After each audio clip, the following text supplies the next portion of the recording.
Mas eu queria começar com uma pergunta que eu espero não que ofenda vocês, só para levantar a questão. Jesus existiu de verdade ou não? Existem provas? Porque claro que a gente acredita, eu sou cristão, eu acredito em Jesus, acredito na Bíblia. Mas o que os historiadores, a ciência fala sobre isso? O que temos de provas? Essa é a parte mais fácil. Ah, é? É, porque o fato de Jesus existir, quando a gente fala em historiografia, prova é uma palavra um pouco complicada. Mas o que acontece? Quando você olha para os documentos que a gente tem, os documentos que a gente tem dão conta de existência de comunidades que criam em Jesus, que são contemporâneas dele. O que eu estou querendo dizer com isso? Você pega, por exemplo, os primeiros documentos que estão na Bíblia, os primeiros documentos em ordem de redação, que estão no Novo Testamento, melhor dizendo, são as cartas de Paulo. As cartas de Paulo, se você for pegar a primeira de todas, tem uma discussão se é 1 Tessalonicenses, se é Gálatas, mas assim, pessoal mais crítico, historiador mesmo, geralmente vai com 1 Tessalonicenses. E aí 1 Tessalonicenses, esse pessoal geralmente data do início da década de 40 da nossa era, da era cristã, da era comum. Início da década de 40 significa que lá no ano 40, Paulo já tinha passado por ali, já tinha plantado uma comunidade, a comunidade acreditava em Cristo, e era uma comunidade que tinha judeu perseguindo Paulo, indo atrás dele. Pô, por que esse cara está falando desse Messias que foi crucificado pelo Império Romano? Então você está falando do intervalo aí entre a morte de Jesus e a existência de uma comunidade com um número razoável de pessoas que acreditavam nessa história e que poderia ter sido persuadida a não acreditar nessa história com a seguinte frase: esse doido desse Paulo está falando de um cara que nunca existiu. Ah, é? Poderiam, né? Vamos lá. Tem uma galera perseguindo Paulo porque ele está falando que Jesus é o Messias. Exato. Ele vai lá, planta uma comunidade em Tessalônica. 40 anos depois. Pouco antes, porque ele escreve a carta 10 anos depois. Entendi. Então, ano 33, Jesus morre. Tá. Ano 42, possivelmente, data de redação de 1 Tessalonicenses. Então, 9 anos depois. Então, você pega Paulo escrevendo sobre Jesus para uma comunidade que já existe, que ele mesmo fundou, ali em Tessalônica. Quando ele funda essa comunidade em Tessalônica, ele está sendo perseguido por judeus que estão dizendo assim: esse Jesus que você está falando não é o Messias. E o que esses caras poderiam dizer para essa comunidade? Paulo é um mentiroso. Paulo é um mentiroso. Jesus nunca existiu. Poderiam. Não é o que acontece. Não é o que acontece. Eles questionam se Jesus ressuscitou ou não. Eles usam uma seguinte artimanha: olha, o que Paulo está dizendo é que esse tal desse Jesus, ele é o verdadeiro Senhor e não César do Império Romano, então persegue esse cara porque ele está com uma ideologia anti-imperial. Mas em momento nenhum, Paulo ou os primeiros cristãos têm que se defender da acusação de que Jesus não, esse cara nunca existiu. Entendi. Então, e é muito próxima a data. Seria muito fácil você chegar e dizer o seguinte: olha, eu tenho fulano, cicrano, beltrano e fulano aqui que moram na Judéia e nunca teve esse tal de Jesus. Vai até Nazaré, viaja até Nazaré, pergunta lá se em Nazaré teve esse Jesus aí. Seria muito fácil, por quê? Porque são eventos praticamente contemporâneos. Ou contemporâneos, dá para se dizer. Então, quando a gente fala em historiografia, a gente não fala em provas, mas os indícios da existência de um Jesus de Nazaré são indícios muito fortes. Além disso, você tem algumas evidências que são extra-bíblicas. Você tem duas menções, por exemplo, em Flávio Josefo. Uma delas é contestável, uma delas aparentemente é posteriormente editada, mas você tem pelo menos uma em Flávio Josefo, que é um historiador. Aquela que ele começa falando assim: ouvia-se falar de um Jesus, um homem chamado Jesus, e assim, e vamos dizer que ele não era um homem, né? É como assim, um historiador como Flávio Josefo, declarando que Jesus era um Deus. Isso. Então isso mostra que aquela escrita deve ter sido editada do Flávio Josefo, né? Possivelmente foi. Assim, existe um debate, mas o consenso acadêmico é de que isso foi editado posteriormente. Mas tem uma fala dele que não é contestada. Sim. Então, assim, você tem um pouco de evidência extra-bíblica também. Além da evidência bíblica que leva a gente a tentar imaginar o cenário e falar assim: putz, os caras têm tudo para dizer que Paulo está mentindo. E eles não usam esse argumento, usam outros. O argumento da testemunha ocular é muito forte naquele período. Então, assim, eu tenho uma testemunha ocular que esse cara aí nunca existiu, nunca teve nenhuma crucificação assim, e em nenhum momento isso acontece. O que acontece é o seguinte: olha, Paulo tem uma ideologia contra César.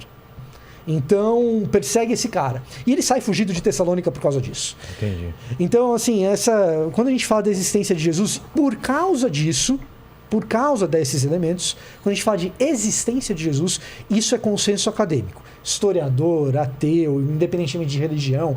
Se você vai na SBL, Sociedade de Literatura Bíblica, que é a maior organização de acadêmicos dessa área, tem historiador, tem arqueólogo, tem teólogo também. Você vai lá e fala a respeito da existência de Jesus, todo mundo concorda.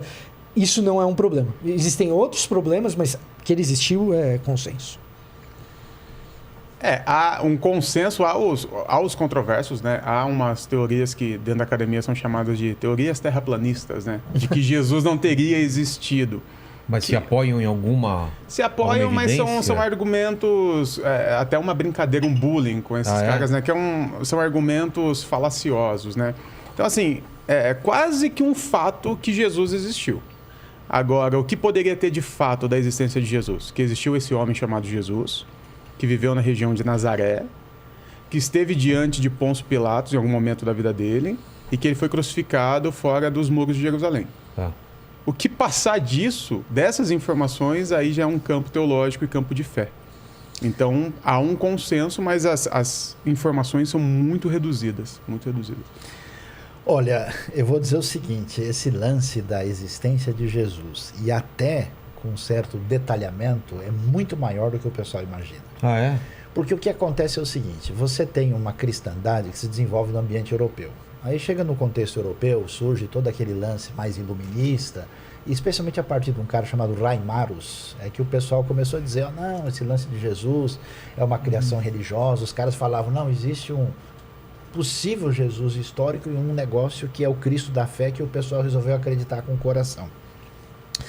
Mas o que acontece? Essa galera levantou essas ideias com dois sentimentos no coração. Uma era profundamente anti-judaica, para ser mais direto, antissemita. E, em segundo lugar, não tinha arqueologia. A arqueologia surgiu ontem. Muito só recente. Começa no século XIX. Então, os caras, falando literalmente, estavam viajando na maionese, ou talvez no ketchup com mostarda, né? E aí... Viajando na uma coisa da época. Exatamente, não tem. Então, o que aconteceu? Quando a coisa caminhou, o pessoal não só tem essa citação do Flávio Josefo, que quando você pensa em precisão detalhista, tudo bem, você pode dizer essa coisa talvez sofreu algum... Mas assim, está constatando que existiu um indivíduo chamado Jesus. Você tem um cara que era totalmente anticristão chamado Luciano de Samota. Ele menciona Jesus. Ah, é? Você tem citação que só pode fazer sentido com a pessoa de Jesus na Mishnah hebraica, judaica, entre os judeus. Você tem a citação da carta de Plínio a Trajano, no início do 2º século. Então você tem referências. E aí a questão fundamental, por que a galera chegou e falou, não, isso é papo furado? Porque eles falaram assim, olha lá, esse Novo Testamento, esse material que está aí, os caras só escreveram isso no 3º e 4º século.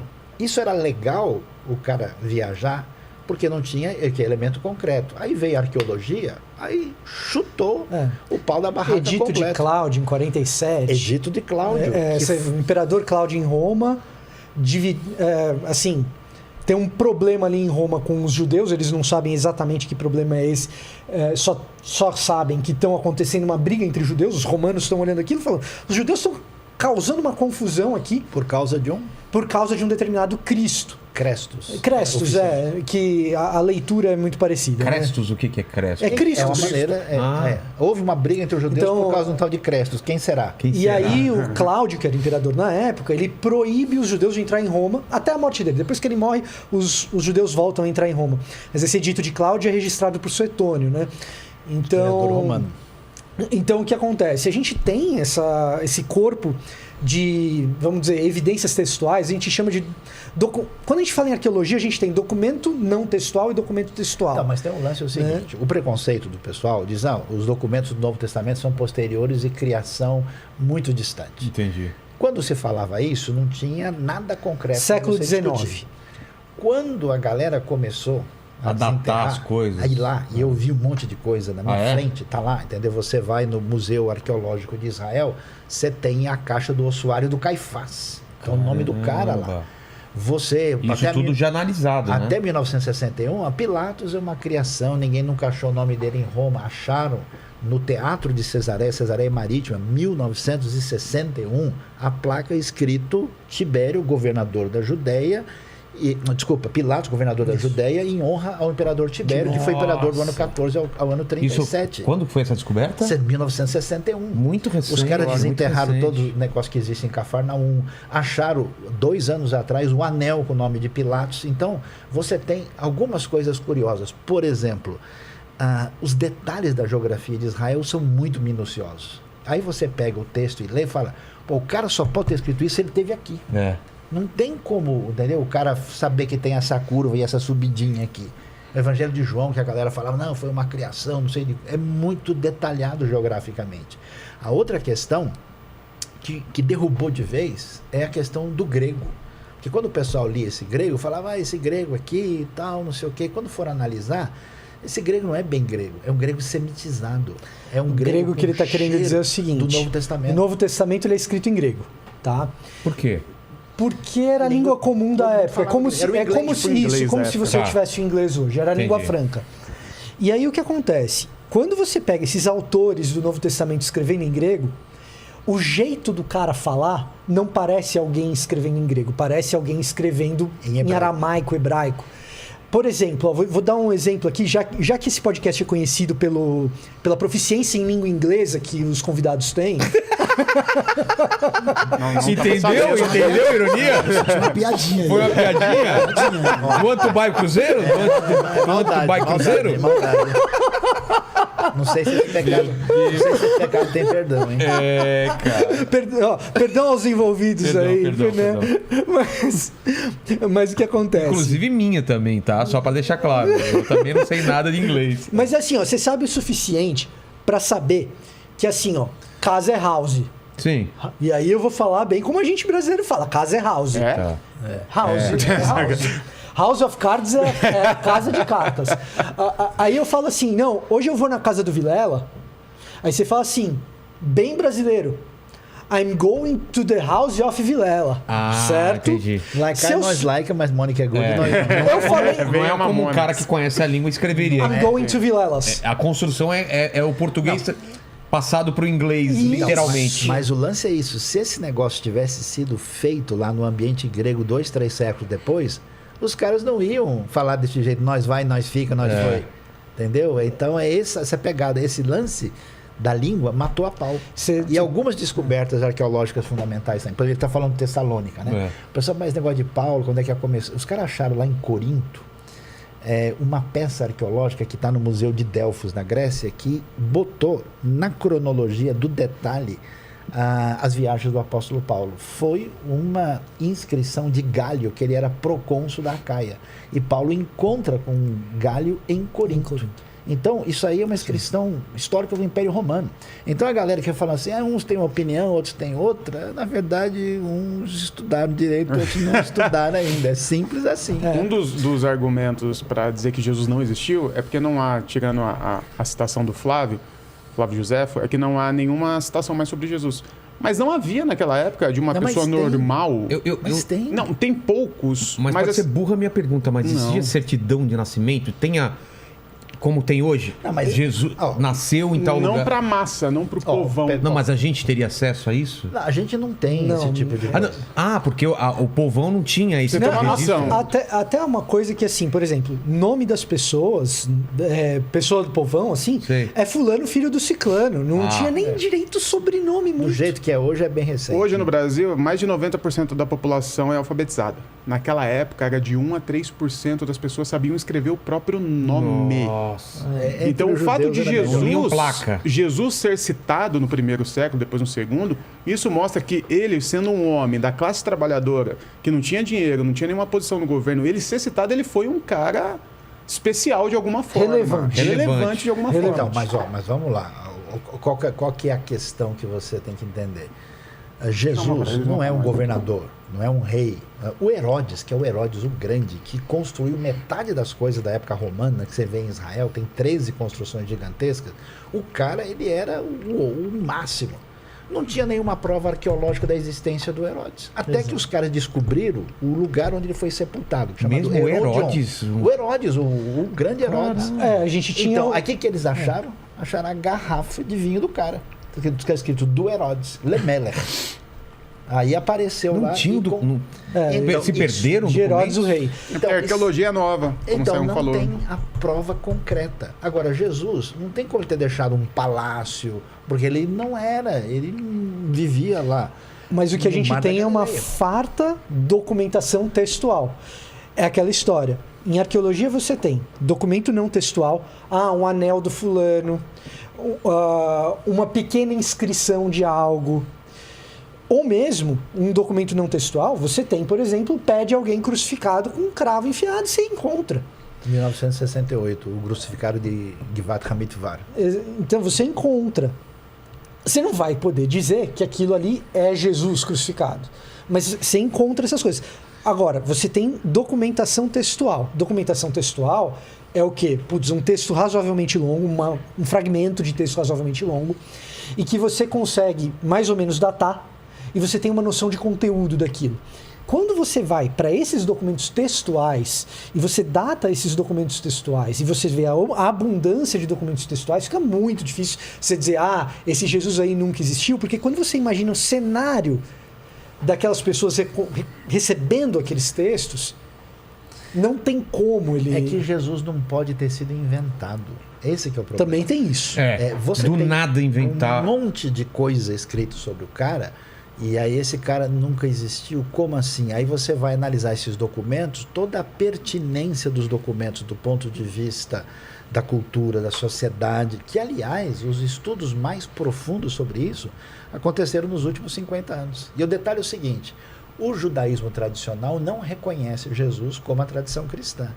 E hoje você tem, por exemplo, um expert que era um gênio de mão cheia, chamado Davi Flusser, professor da Universidade Hebraica de Jerusalém. Esse cara escreveu um dos melhores livros sobre Jesus que jamais foi escrito. E o que esse cara diz? Ele diz assim, Jesus foi um rabino, um indivíduo que viveu dentro do contexto judaico a vida toda e ele nunca quis criar uma nova religião. E o que ele diz? Não tem nenhum sentido você negar a existência de Jesus. Ele não acredita nos ele não é um ensinamentos messiânico, cristãos. né? Ele não é um Nada, mas nem de messiânico. perto. Ele não acredita em nada da teologia cristã, Da espiritualidade. da espiritualidade. Ele tem uma perspectiva judaica e assim, em Israel, eu converso com judeus ateus. Se você falar para ele, Jesus nunca existiu, o cara dá risada. Não faz sentido. Porque todos acreditam. Porque os caras estão lá adiante, tem as peças no museu, eles têm as coisas para verem, entendeu? Agora, é claro... A questão com os judeus não é se ele existiu ou não, mas é se ele é Messias, se ele é Messias ou não. Com os judeus, com os Se é o islâmicos Salvador, também. Então, o islâmico também, ele acredita na existência de Como um Jesus. profeta. Como uma espécie de profeta. Como Agora, nem tudo que aparece na tradição cristã, ou nem tudo que você vai ver nos lugares, é de fato ligado à tradição, à realidade histórica de Jesus. Então tem muita coisa aí que, por exemplo, Jesus não nasceu dia 25 de A gente dezembro. vai falar.